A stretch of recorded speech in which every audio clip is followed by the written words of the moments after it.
Good morning, everyone. Welcome to First Universalist Church. This morning I've chosen two patriotic... Hello again. This morning I've chosen two patriotic songs to honor America. The first one is My Country 'Tis of Thee, also known as America, which was written by Samuel Francis Smith in 1831 while he was a student at the Theological Seminary in Andover, Massachusetts. The melody is adapted by the United Kingdom anthem, God Save the King. For the postlude, I'm going to do America the Beautiful, which was written by Kathleen Bates. And this was written after she made a trip to the Rocky Mountains and went up to the top and the precipice of Pikes Peak. So enjoy the service. Hopefully you'll all be comfortable here in the sanctuary.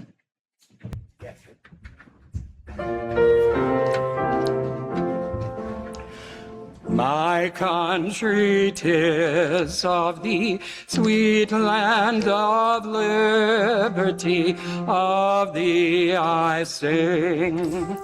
Land where my fathers died, land of the pilgrim's pride, from every mountainside, let freedom ring.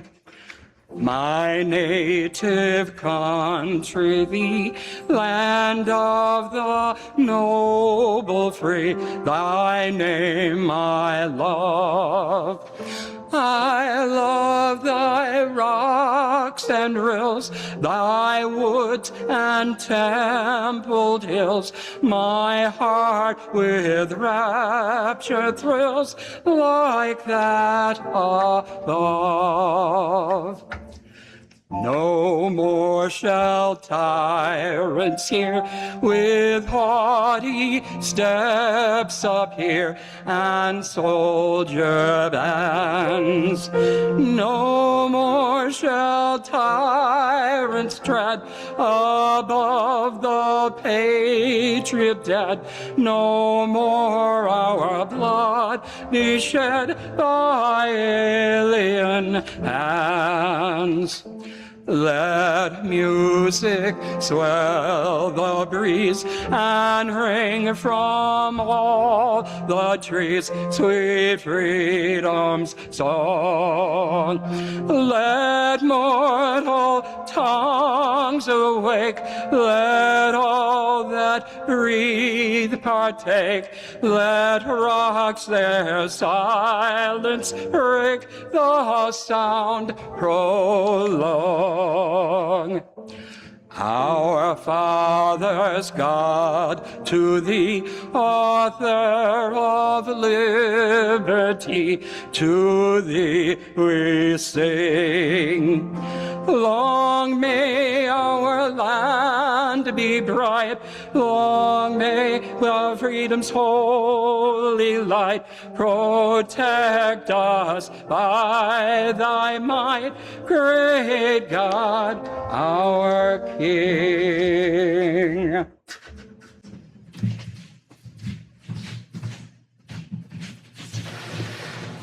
Good morning, everybody.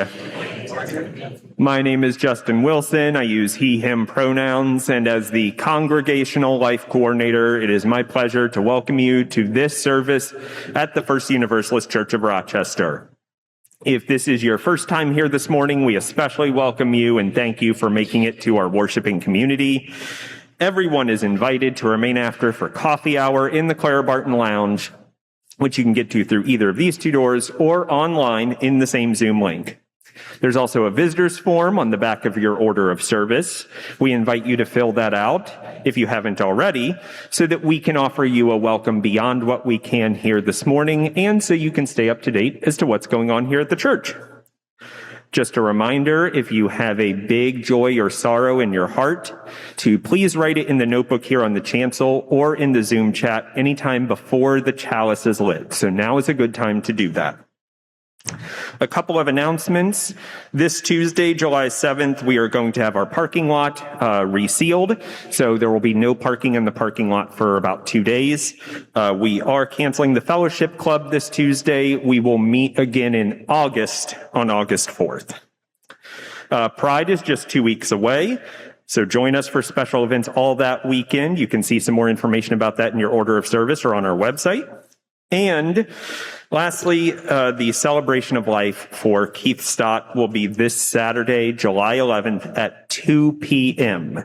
There's going to be a Zoom link sent as well for those who can't attend in person. All right, before we take a moment to turn towards our neighbor, let's say hello to our online worshipers by waving to the Progress Pride flag in the corner there where the camera is. Offer a wave, and if you're online, pop a greeting into the chat. Thank you for joining us. If you're here at First Universalist now, let's take a moment to turn toward our neighbor this morning and offer a greeting.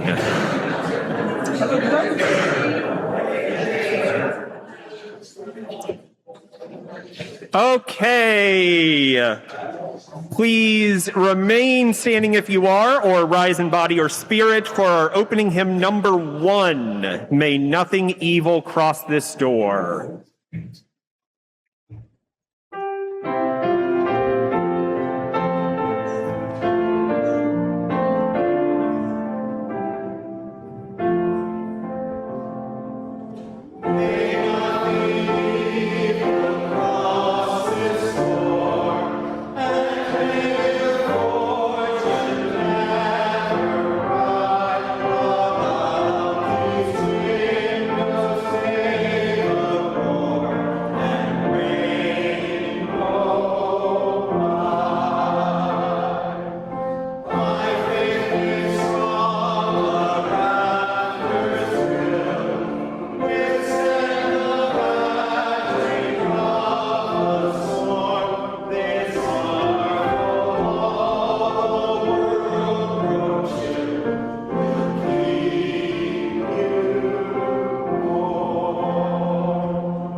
Before I start today, I'd like to dedicate my words today to Chandler Pierce, my friend who walked this story with me, and I think maybe online listening today. So Chandler, if you're there, welcome.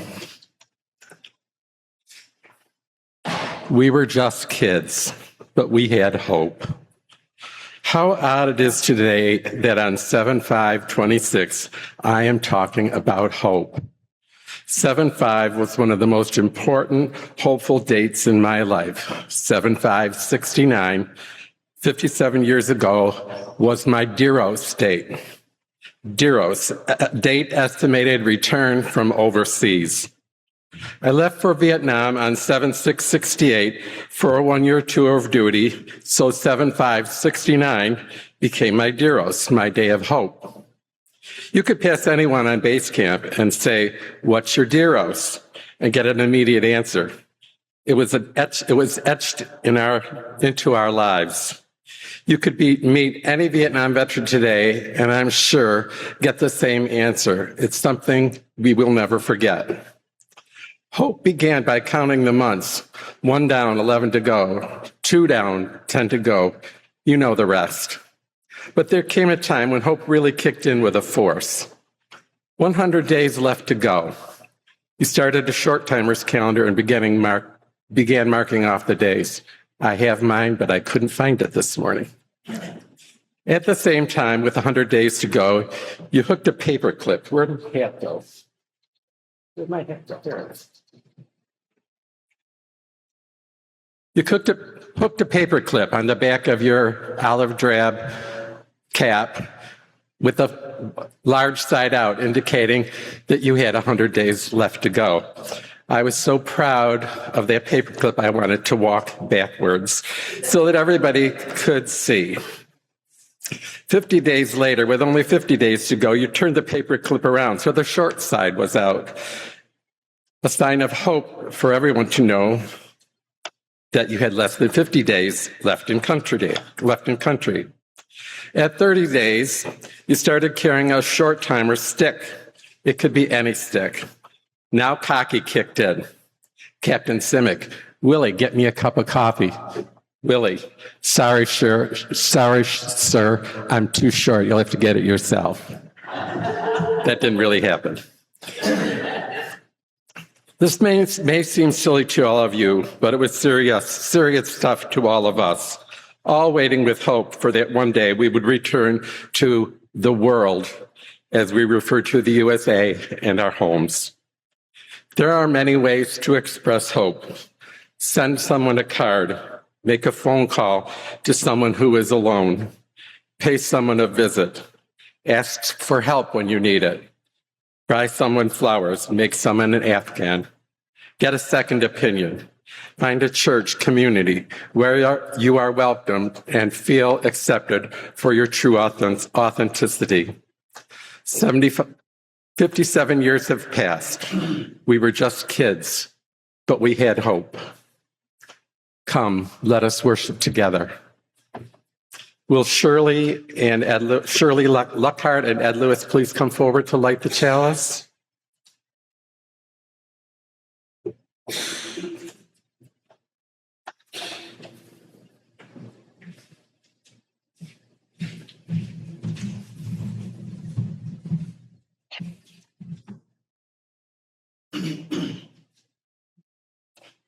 May we be a people of welcome, here to grow in heart and mind and spirit, and may we reach out to serve our community.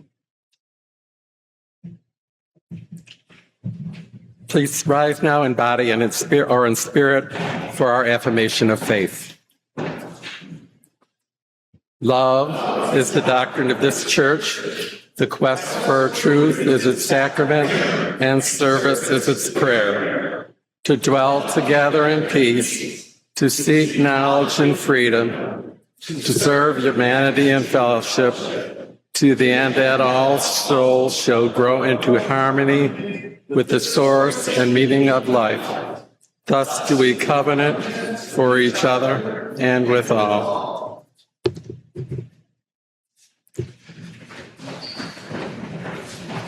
I invite you now into the spiritual practice of generosity. The good work of this church is funded by the gifts you give. Part of that good work is the ministry of the Communications Committee. This group works with our office administrator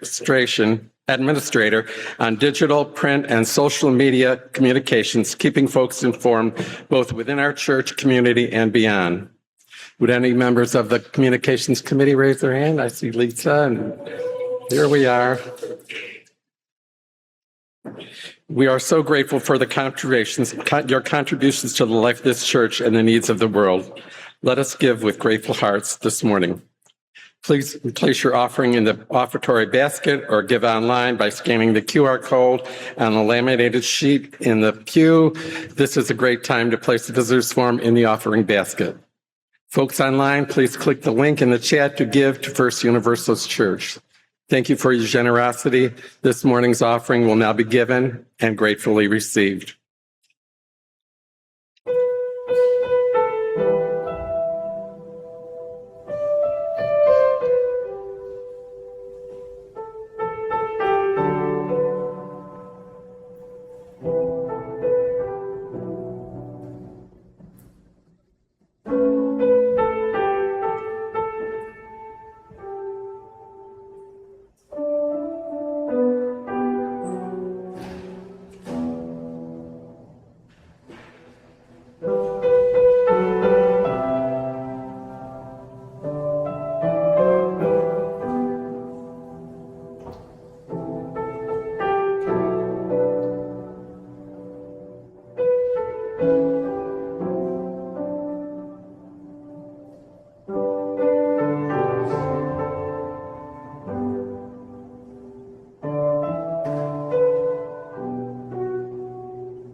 Would any of the children please come forward if they want to hear the story on the blanket, the story blanket?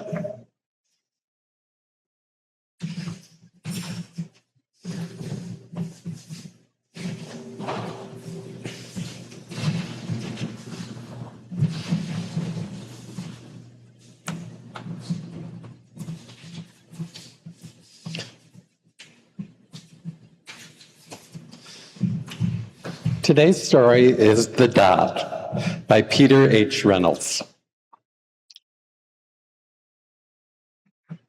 Our class was over, but Vashti sat glued to her chair. Her paper was empty.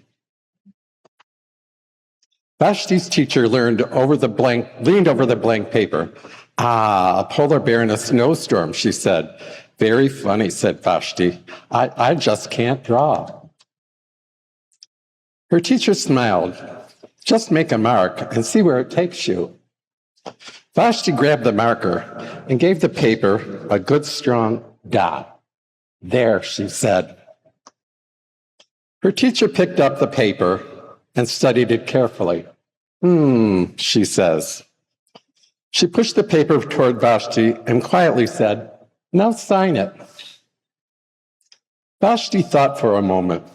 Well, maybe I can't draw, but I can sign my name. The next week, when Vashti walked into the art class, she was surprised to see what was hanging above her teacher's desk. It was the little dot that she had drawn, her dot, all framed in a swirly gold frame. I can make a better dot than that, she said.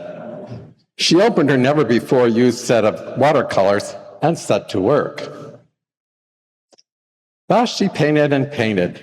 A red dot, a purple dot, a yellow dot, a blue dot. The blue mixed with the yellow, she discovered that she could make a green dot. Vashti kept experimenting, lots of little dots in many colors. If I can make a little dot, I can make a big dot too, she said. Vashti splashed with her colors with a bigger brush and a bigger paper to make bigger dots. Vashti even made a big dot by not making a dot.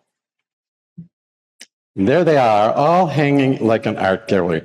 At the school art show, a few weeks later, Vashti's many dots made quite a splash. Vashti noticed a little boy gazing up at her. You're really a great artist. I wish I could draw, he said. I bet you can, said Vashti. Me? No, not me. I can't draw a straight line with a ruler. Vashti smiled. She handed the boy a blank sheet of paper. Show me, she said. The boy's pencil shook as he drew his squiggly line. Vashti stared at the boy's squiggle, and then she said, please, sign it. Sign it. Can you hear me? Sign it. End of story. As we send our kids upstairs,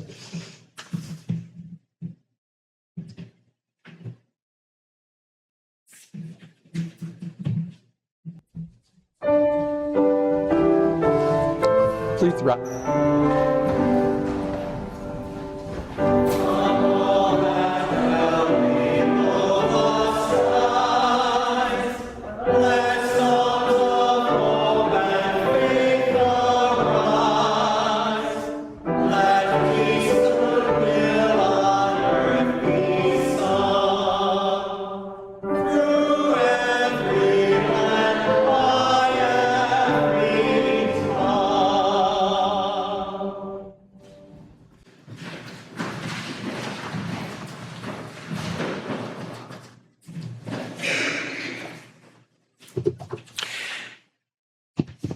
I invite you now into this reverent time of sharing the joys and sorrows of our gathered community. If you would like to, you can place your hand over your heart to be able to listen from this heart-centered place.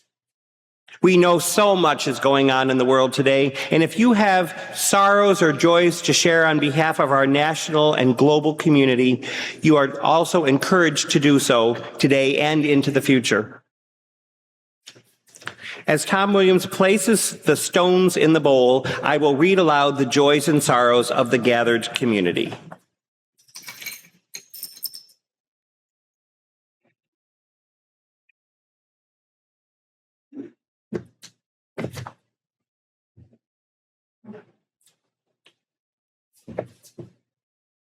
A joy from Tom Williams, a phone call yesterday from one of my favorite Army buddies reminding me of today's importance to us both.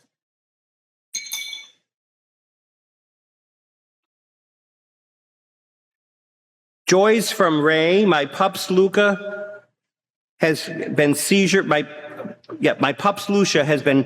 Luca has been seizure free for 2 weeks.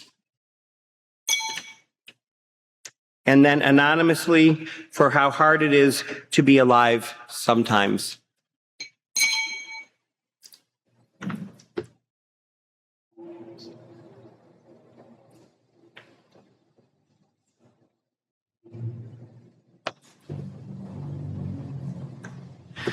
Today we share in a community ritual to honor the many joys and sorrows we bring into this space, whether read aloud or kept in the silent sanctuaries of our hearts. In a moment, those here in person are invited to come forward and drop stones into the bowl. If you need to remain seated, please raise your hand and someone can come with a bowl for you to drop stones into. If you are joining online, please send a heart emoji into the meeting chat. Let us join in this collective ritual of honoring the joys and sorrows of us all.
And now the circle of our care is drawn larger.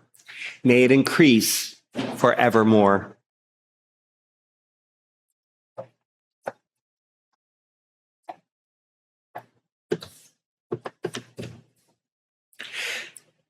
This morning's prayer is actually a poem by Liliana Kohan. Today, I allowed myself to cry. I don't have to be embarrassed by my tears. I don't need to justify my reasons. And oh, how good it feels. I let them fall as they come, as the cloud allows the rain, and I feel their heaviness flowing out as they carry out my pain. how good it feels to cry and to know that it is my right. After all, it's the only way for my sorrow to truly be out, for my pain to be resolved, for my mind to become clear. If nature never let the rain fall, then how could the clouds ever disappear?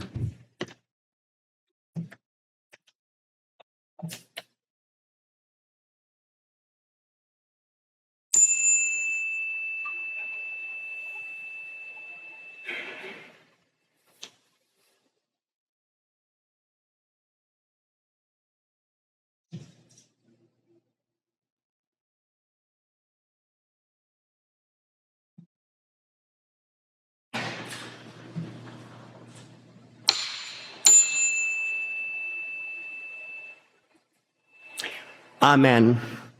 Blessed be. May it be so.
I just have to say before I start, so this is my 20th year as the summer minister here.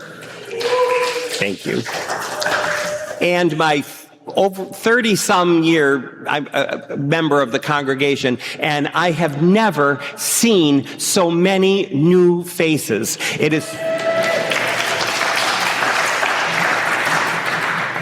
is very, very exciting, and I wanted to extend a special invitation to anyone that I have not met before to please introduce yourself after the service. It is so exciting to have all of you among us.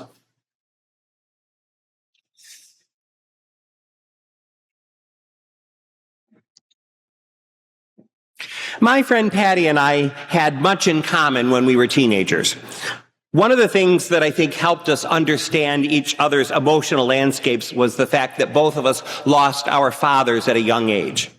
My father died when I was 13, and I'm thankful that I was old enough to have really known him, and I do remember him. Patty was much less fortunate. Her father died in an accident when she was only 4 years old, and Patty doesn't have any clear memories of him at all. And when we were teenagers, this used to really bother her. She tried multiple times to get her mother to talk about her father, but her mother was very reluctant to do so. And so she would only give the most perfunctory answers to questions. If Patty asked, "What color was my father's hair?" her mother would simply say, "Brown," without elaborating, and then she would change the subject. When someone in Patty's position asks a question like that, they are not merely seeking information. They are hoping to hear a story which will help them construct a picture of the parent that they didn't know. They're looking for elaboration. They're looking for something like this. His hair was brown, but he had a cowlick in the front. When he was a child, your grandmother was always trying to make the cowlick lie down when he went to church, but it never would. He hated how she was always fussing over it. And when he turned 18 and could make his own decisions, he decided to get a buzz cut so that the cowlick wouldn't matter. But he didn't like the way he looked with the buzz cut because it made his ears stick out. So he grew his hair out again longer, but he started using Brill cream to keep it under control. That's the sort of thing a person in Patty's position is hoping to hear. But Patty's mother never told stories like that. She never reminisced. She never would say to Patty that something about Patty reminded her of her father. She wouldn't even complain about the things that she didn't like about Patty's father. Other than acknowledging the fact that he obviously had existed, Patty's mother never talked about him or mentioned him. Patty did have one clear memory, however, related to her father. While she couldn't picture what he looked like or even remember anything at all about his presence, she did have one very clear memory from the day he died. She remembered that it was the first and one of the only times that she ever saw her mother cry. But that's not even what stayed with her the most. That's not even what her strongest memory was. What she remembers the most about that day was that as soon as her mother would start crying, people would tell her to stop.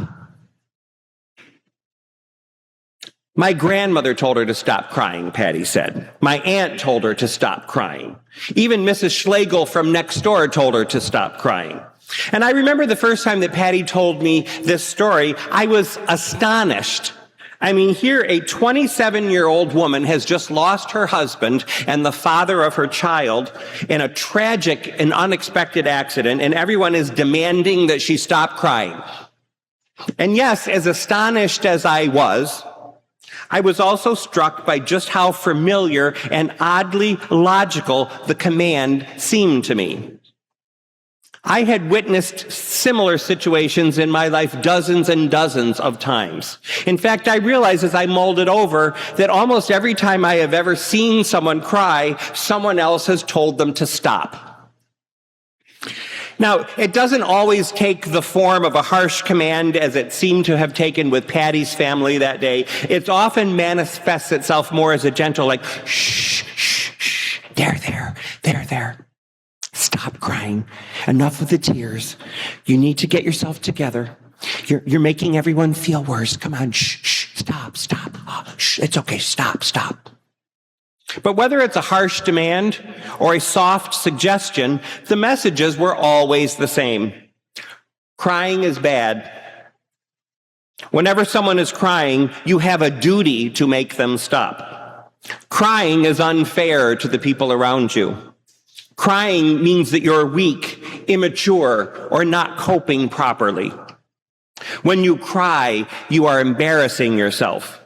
Crying is a waste of time. Crying is avoiding the problem.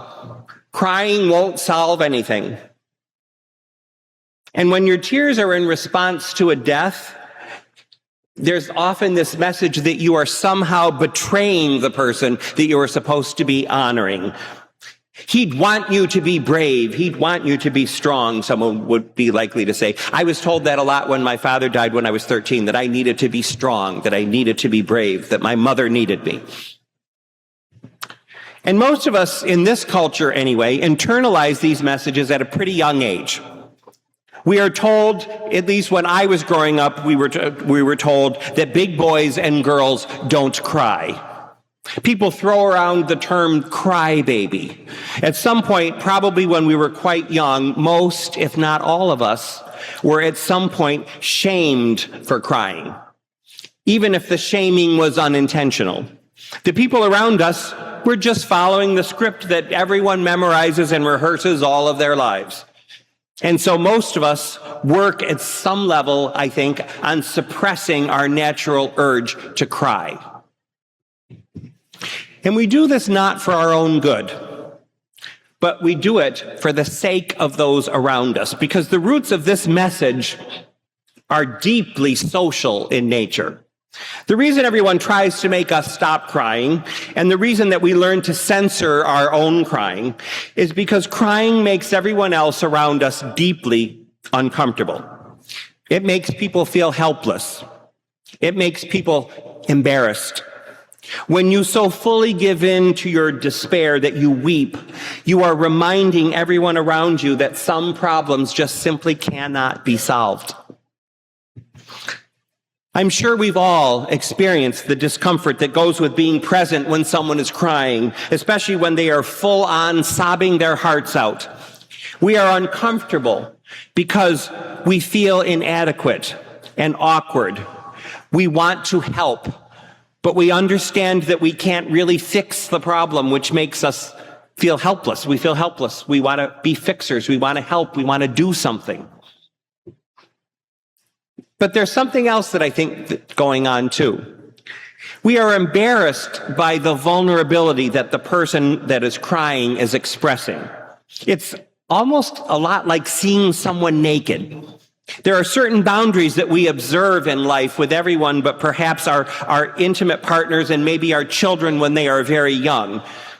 And so when other people display this level of vulnerability in front of us, it makes us deeply uncomfortable in the same way that we might feel if we unexpectedly encountered them undressed. And so out of a well-meaning desire to help them preserve their own dignity and to spare ourselves the embarrassment of witnessing their vulnerability, we do everything in our power to get them to stop crying. My maternal grandparents each served as counterexamples for me when I was growing up. And each one of them taught me a healthy lesson about crying. When I was about 8 years old, my grandfather was in the hospital. I'm not sure what was wrong with him because I was young enough that no one shared the details with me, but everyone seemed to be quite worried. So while this was going on, my mother and I were at my grandmother's house, and my mother was cleaning the kitchen for my grandmother, and I was sitting in the living room with my grandmother watching As the World Turns, which she watched every day religiously. I looked over at one point, and I saw that my grandmother was crying. I'd never seen her cry before, and I felt all of that embarrassment that I had talked about earlier, seeing her be so vulnerable. It was embarrassing and scary. I had absolutely no idea what to do, but I felt like I needed to do something to eliminate this discomfort, which was my discomfort. So I turned and I looked out the window and I said, "Is that someone getting in the car? Grandma, I think someone might be getting in our car." My grandmother looked at me and she said, "Come here." And she patted the arm of the chair. So I went over to her and she motioned for me to sit on the arm of the chair next to her. And she took my hand and she said, "Grandma is crying because she's worried about Papa and she misses him. Papa's never been in the hospital before and he's never been this sick before." When you see Grandma crying, you don't need to be uncomfortable or pretend that you don't see. It's good for people to cry when they are feeling sad. And you feel stronger when you're done. So from now on, if you see Grandma crying, you don't need to pretend that you don't see. Just ask her what's wrong. It was quite a profound lesson, and it stayed with me. But my grandmother was not the only person in the family that modeled healthy crying for me.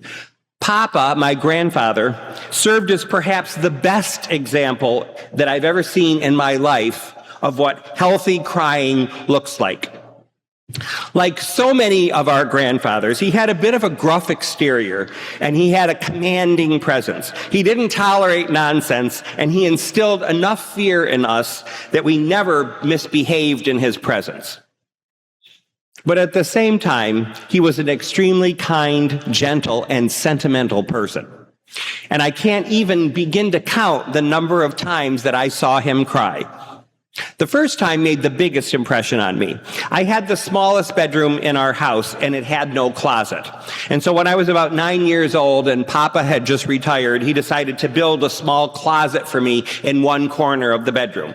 So he and my Uncle Joe were in my bedroom working on this closet one evening when the telephone rang, and Papa received the news that his sister, my great Aunt Margaret, had died.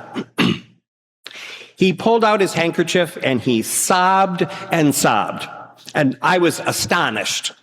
I mean, he made absolutely no attempt at all to hide what he was doing. He didn't act uncomfortable. He didn't ask people to step away. He didn't seem uncomfortable or embarrassed. He just cried and cried and cried for about 10 minutes.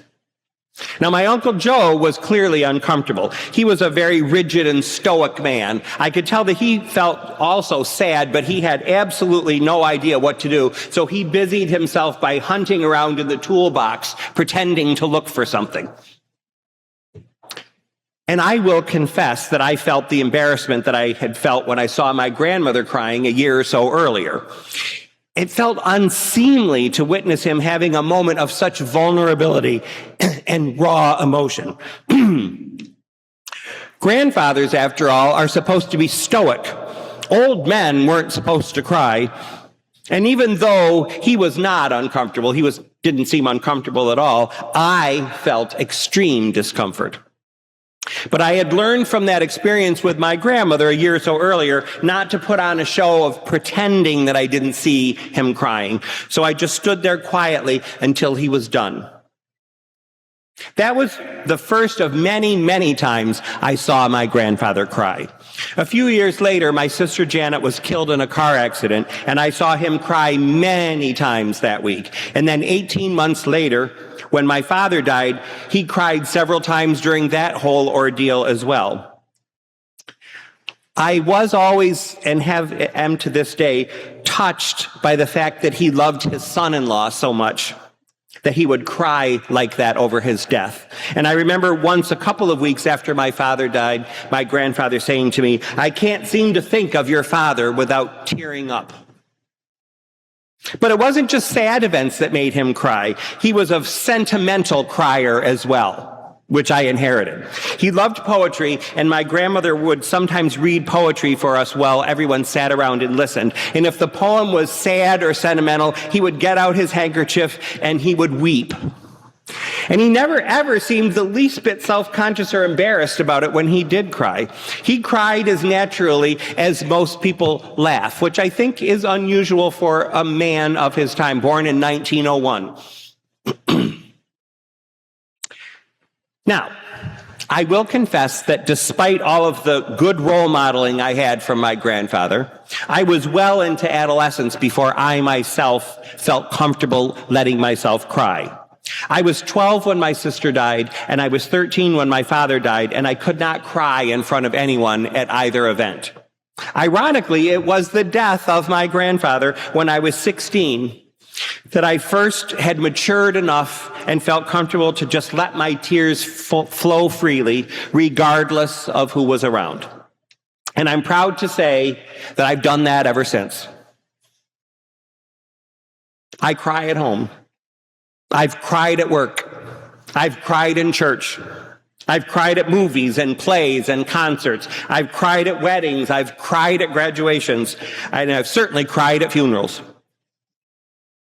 I often tell my friends that when I feel like crying, I cry. And I know that sometimes I have made them feel discomfort, the same discomfort that I described earlier that I used to feel. But I hope that at least in some way I am modeling for them what was modeled for me. When my mother died in 2013, I was touched by the number of friends of mine from my school days that came to the calling hours. Two friends in particular stand out to me, Diana and Barb. They both cared about me, and they had wonderful memories of my mother, and they were truly sad. And when I was greeting everyone, however, at the line afterwards, they both refused hugs. "I can't cry," Diana said as she rebuffed my touch. And Barb immediately chimed in and put her hands up like this, "Neither can I." And she exhibited that same off-putting body language that Diana had just shown to me. Now, besides the fact that I felt that inevitable twinge of rejection when they wouldn't hug me, I also felt sad. I felt sad for them. What were they afraid of? I wondered, what was the harm in crying? Why not just give in to those feelings and benefit from the catharsis that it provides? Now, they clearly felt sad, they clearly cared about me, and they clearly cared about my mother. Wouldn't a good cry be exactly what the doctor ordered at this moment? Diana was so afraid of crying that she had to quickly excuse herself and rush out of the church. She sent me an email later in the week saying she was sorry, but she just was afraid if she stayed there any longer, she would cry. And as much as we have all internalized the negative messages about crying, I'm equally sure that we have all at some point experienced the catharsis and the relief that crying brings us. We have experienced the restored sense of equilibrium when we have truly cried ourselves out. And I suspect there are a lot of people who behave like Diana in public who nevertheless allow themselves to cry when they are alone or at least among close family. But sadly, I'm equally sure that there are many people who never allow themselves to cry at all, even when they're alone. In fact, I've had people tell me that they don't allow themselves to cry even when they're alone, as if they are afraid that if they cry, they will break. If they give in so completely to their feelings of sadness and despair, they will permanently be stuck dwelling there, and life will be unbearable. As if somehow keeping those feelings at bay, keeping them out here, protects them from feeling the pain that they fear would never go away if they allowed themselves to feel it. So if you share any of those feelings, my message this morning is that as a experienced crier, I can tell you that those fears are unfounded. I have known as much sadness and tragedy and despair in my life as most people in their 60s have. I've experienced my share of frustration and disappointment, and I've always allowed myself to cry whenever I felt like it. And I'm here to tell you, it has always helped. Absolutely always, it has helped. It has never made anything worse. It has always made me feel better. It's made me feel stronger, and it's made me feel more able to cope. It is the epitome of catharsis. And far from being a show of weakness, I see crying as the embodiment of strength. If we can truly allow ourselves to completely face, feel, and dwell in our sadness, we will see that we indeed can endure it. And we will also see that, like every other emotion, it doesn't last. And relief and joy always return, even if only tentatively and temporarily at first. But at least for a few minutes, you will always feel a little bit of a reprieve.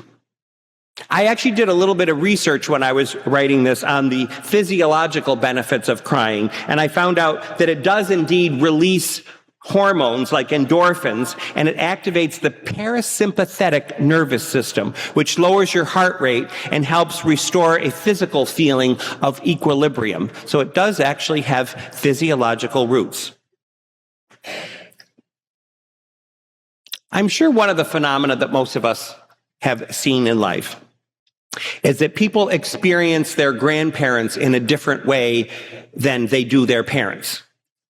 So for whatever reason, in spite of the fact that I learned all of the good lessons that I discussed this morning about crying from my mother's parents, my mother didn't encourage the same acceptance of tears that they did. I think more than anything else, when people cried, she felt all of that anxiety and helplessness that so many of us fear. And my mother was a big fixer. She liked to fix everything. And I think when she saw people cry, she didn't feel like she could fix that. And she was also definitely embarrassed when we cried if other people were around. My great aunt, Marguerite, lived many years after my grandparents were gone. She was a very gentle, kind, and unassuming person with a great sense of humor, and we all loved her. My sisters and I were in our late 20s when she died. And the day of the funeral, we were sitting in the church waiting for the service to start when all of a sudden my youngest sister, Catherine, was overtaken with emotion and she began sobbing uncontrollably. My mother immediately jumped into action, hissing at her sharply, "Stop it! Stop it right now! Stop it! You're embarrassing me!" But Catherine was unable to stop. My mother's scoldings only seemed to make her cry the more. Have you ever noticed sometimes that happens? She just cried more the more my mother told her to stop. And finally, my mother and my sister Joan decided that enough was enough, and they decided that she needed to be escorted from the church. And so they each took her by one arm and ushered her outside, out of the church. When they got outside, my mother told her that it was completely inappropriate to cry like that for a great aunt. She's not a close enough relative for you to be that upset, my mother insisted. She also pointed out that because Marguerite's own children and grandchildren were keeping their composure, it made it all the more inappropriate for someone who was only a great niece to be that upset. So Catherine finally got herself under control and she returned to the church. But she never quite got over the shaming that she received that day simply for giving in to her feelings of sadness. And she and my mother would periodically argue about this incident. For her part, my mother would always insist that she was right. And no matter how we feel, the rules of society dictate that we must keep our tears under control. Now, to me, that story is a microcosm of everything that is wrong with how we handle crying in our culture. On the one hand, my mother was carrying the message that we were all given about how we must never, never give in to our tears. And my sister was scarred by the shaming that she received when she couldn't live up to society's expectations, and she allowed her tears and her sorrow to flow freely. We can probably all identify with my mother who felt the need to suppress the crying when it occurred, and we can also probably all identify with my sister who felt shamed when she did cry. And probably we can also identify at times with my friends Diana and Barb who don't feel like they can allow themselves to cry at all. Regardless, though, of how you identify, I hope that you will start to examine your own relationship with crying and your reaction to the crying of others. Crying has important emotional and physiological benefits, and I think that it's time that we stopped being afraid of it.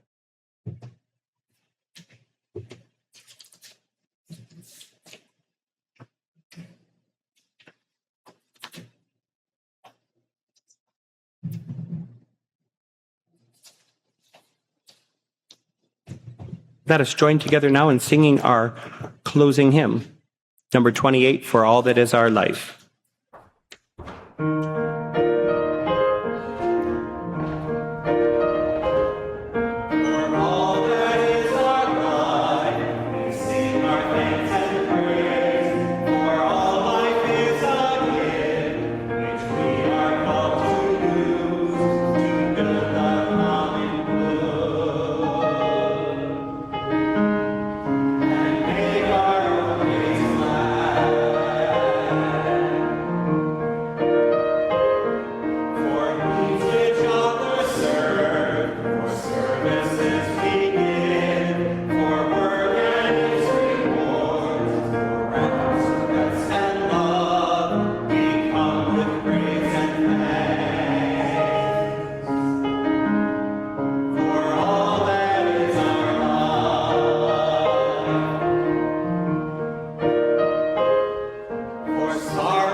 Please remain standing as Tom Williams extinguishes our chalice flame this morning.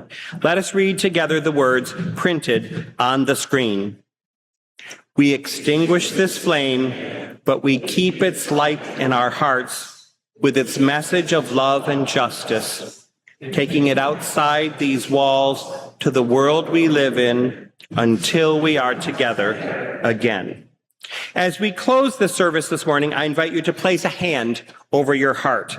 If you are joining us online, I invite you to turn your settings to gallery view and look upon the faces of those who are here with you. And for those of us in this room, let's take a moment to look around at those who are here with us today.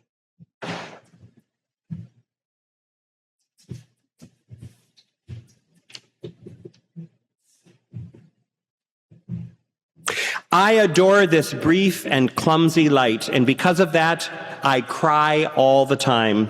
No matter how the world begs, I refuse to be a liar, and nothing tells the truth better than my tears. And to this, let us say together, Amen. Everyone is invited to join us for the coffee hour immediately after the service in the Clara Barton Lounge or online in the current Zoom meeting. We hope to see everyone there.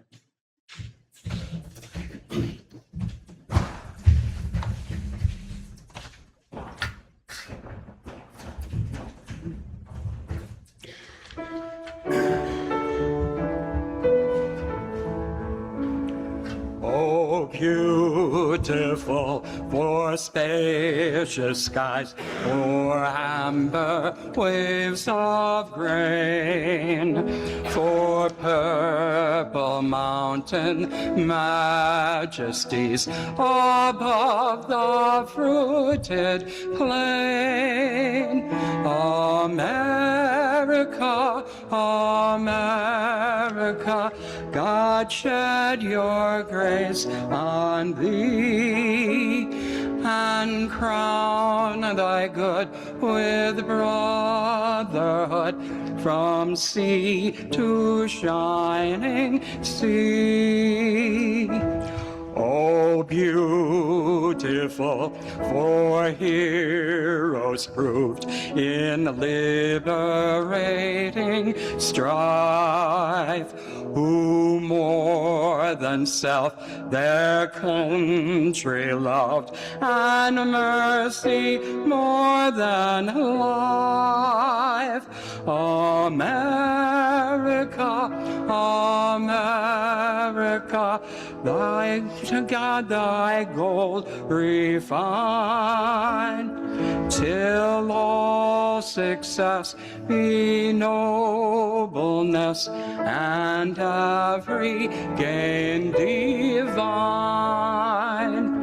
Oh, beautiful for patriot dream that sees beyond the years, thine alabaster cities gleam, undimmed by human tears. America, America, God mend thine every flaw. Confirm thy soul in self-control, thy liberty in law.